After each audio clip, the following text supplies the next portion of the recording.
Are you kidding me? You're still sleeping? And who gave you this blanket? Oh, can we have the day off? My arm hurts. Of course not, we need the camper van now. Oh. Now do the intro.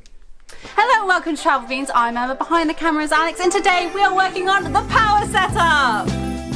In this video, I will be securing our leisure battery into the van and setting up our B2b power system. But first, an important message for our viewers. I would like to read out the following statement. Contrary to some of the comments on previous videos, I would like to publicly announce that I am in fact undertaking this van renovation of my own accord and of my own free will, both to challenge myself and empower myself and other women watching. The absence of Alex in the van build process is nothing to do with his manliness. He is very manly. Too manly. Sorry. He is too manly, if anything. Building the camper van would in fact be way too easy for him and not challenge him physically nor intellectually, which is why I am carrying out the van build alone. The first job for the day was to get our massive 67 kilo battery into the van. I'm sure it's naive, but I had no idea how heavy and awkward a battery is. Jesus Christ. Ready? 1, 2, 3, 4.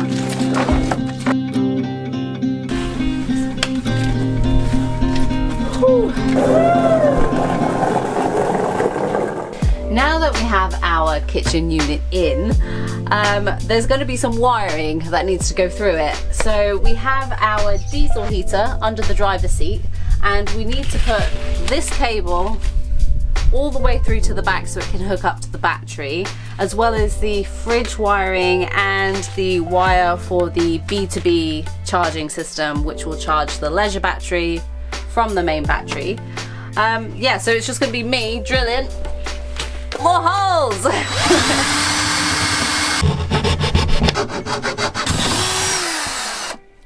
Look at you just pretending like you know what you're doing. I most definitely You're now wiring things. I'm making it up as I go along. I haven't got a clue, mate. So take that, feed that round the back. Thank you. Now let's see if it gets through. Ta-da!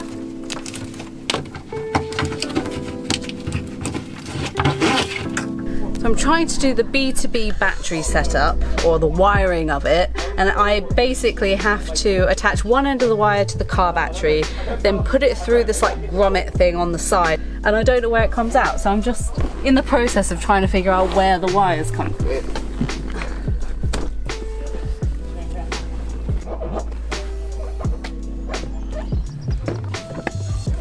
Hey!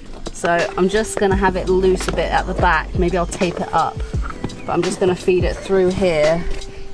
Then from there I can go under the plastic carpeting.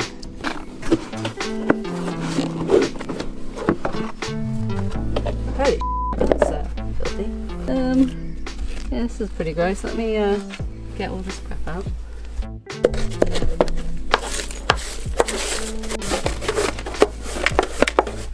I thought I might be able to feed this underneath the flooring because it's all like lifted, but it's actually got some really old, gross, sticky adhesive under there, which is pretty grim. So I think I'm just gonna put this underneath the step, hope that it fits in well, and then just wire it along the back of the seats and sort of tuck it under where I'm going to finish the flooring. Hopefully in the future we will be changing this because it's all got bubbles on it and stuff, like it is all kind of old and naff, but that's definitely not a priority right now. So in the future we might be able to rewire this underneath the flooring, but until then this is how it's going to go.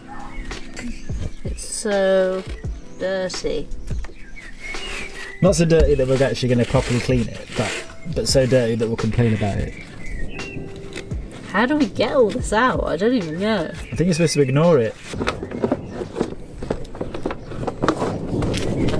I don't know if you can hear that.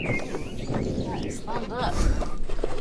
Extra incentive just to make do. That's kind of as good, I think, as it's going to get.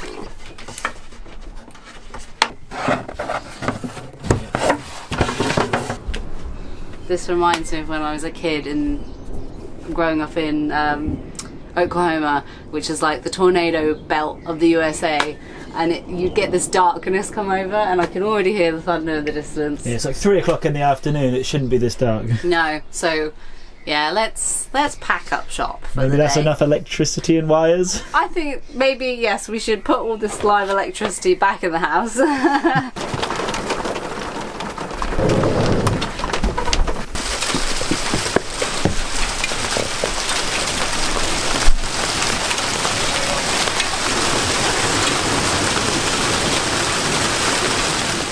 At this point in the build, it's all a bit all over the place really. It's not really linear anymore.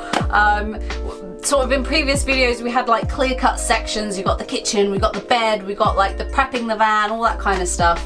But now, partially just because it's getting to the point where it's just lots of little bits, and sort of you have to do one bit to do another bit, i.e. the wiring going through the kitchen, so you kind of have to do the electrics. That and the weather is dictating a lot, so I don't really want to be playing around with the electrics in the rain right now. Hence why I've moved on to another little project that needs doing, which is fitting one of the kitchen drawers. This is a massive pain in the arse. I had no idea what a pain it would be. There's been a lot of like cutting and recutting to make sure everything fits. Probably doesn't help that my kitchen is a little wonky, but yeah, I'm doing my best. This is my drawer frame that I've made already, so I've just taken little bits of timber here to kind of make a frame and stuck some 5.5mm ply on the outside. Hopefully it's strong enough. I've just used glue and panel pins, but I guess only time will tell. I've already attached the inside rails onto the frame itself. All I have left to do now is to attach the inside part of the rails onto the drawer itself, and hopefully it will slide in and out and fit. And then once that's done, all I've got to do is put the front bit on the drawer itself, which can later then be painted and decorated. It's relatively easy to put the drawer runners in. You put both sets on to begin with and kind of line them up to where you know they're going to be. Drill some holes, just pick some random holes. I put 3 screws on each bracket on there and 3 screws on each on the drawer, and then hopefully it should just slide in. For the front, I think I'm just going to go for some handy wood glue and some clamps. It takes about, well, it says it takes 10 minutes to cure and then 1 to 2 hours to dry. Not quite sure what the difference is, but yeah, I'm just going to clamp it and I'm going to leave it in here. And how's there going to be a door handle? Good question.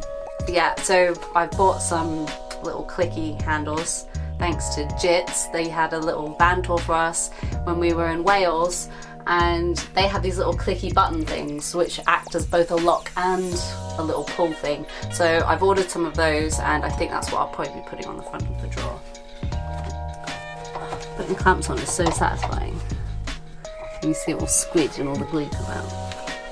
The weather has finally cleared up enough for me to do the power setup. Finally, this is one of the more exciting parts of the build, but I do have to say, before anything, do not learn from me. I'm not the person to learn about power setup. I do not want that on my conscience.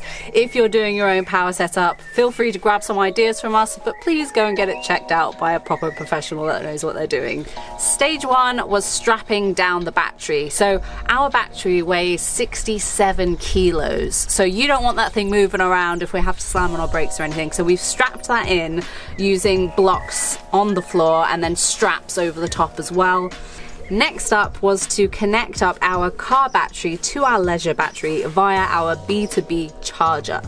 What this does is charge our leisure battery via our main battery while we're driving around, which is super helpful. We are going to have a solar panel on the roof, but we're in England, guys. We can't be guaranteed sunshine all the time. So this is our second means of charging the leisure battery. I had to cut wires, crimp wires, stick things in holes. Things that I never thought that I would actually be doing in my life. I had a lot of help from my dad with this because, as I said before, I'm not an expert. Now everything's in, what we can test out is our diesel heater. Finally, after getting it installed, we can actually use it now that everything's hooked up. So here's our controller for it. And once we have everything all kind of in solidly, we'll be mounting that on the wall. And this is our little control system for the whole thing. But this, hopefully, when I plug it in, will bring something up on here and then we'll know if it's working. Oh, Oh, life. yes! Okay, let's see. I haven't read the manual, so I'm just going to mindlessly push. It's heating up! Okay, it's currently only blowing out cold air. I That's guess fine. it's got to actually heat itself, hasn't it? Oh my god, it's actually working. We have power, Alex. No more cold nights. Nice one! So now that that works, for any of you wondering if that's just going to be blowing hot air at the side of this, we do actually have some of this, I don't know what it's called, tubing, that will actually attach to that and we can sort of direct it outwards. So that'll be my next job. But yeah, I guess that's going to be it for today's video. We will include the solar setup in another video. And actually, if you want some travel content, stay tuned because we are flying to Portugal tomorrow. That's right. The beans are finally on the road again and I cannot wait. We'll be picking up the van renovation when we get back in a couple of weeks. So if you have any advice or information on the power setup that you think would be helpful to us, please leave it in the comments down below. If you just want to tell me how rubbish it all is, also leave it in the comments down below. Thank you guys so much for watching. If you liked the video, give it a big fat thumbs up. Share it with all your friends and your family, and beans out!